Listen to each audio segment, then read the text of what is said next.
Okay, magandang araw. Yesterday, pinag-aralan po natin ang divisibility by 2.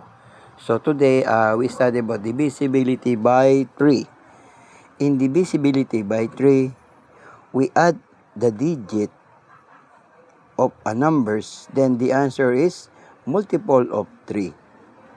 So what is the multiple of 3?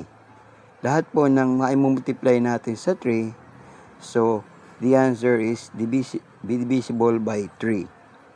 So, example ng multiple of 3 is 3, 6, 9, 12, 15, 18, 21, 24, 27, 30, 33, and so on and so far. Example po ng divisibility by 3 is 1, 4, and 4. So, 1, 4, and 144 is the example divisibility by 3. Why? A-add po natin yung lahat ng digit. 1 plus 4, 5 plus 4 equals 9. 9 is multiple of 3. So, meaning to say, this is the example of divisibility by 3. Okay, it also, ending is 4. So, divisible by 2. So, pwede po siyang 2, pwede po siyang 3.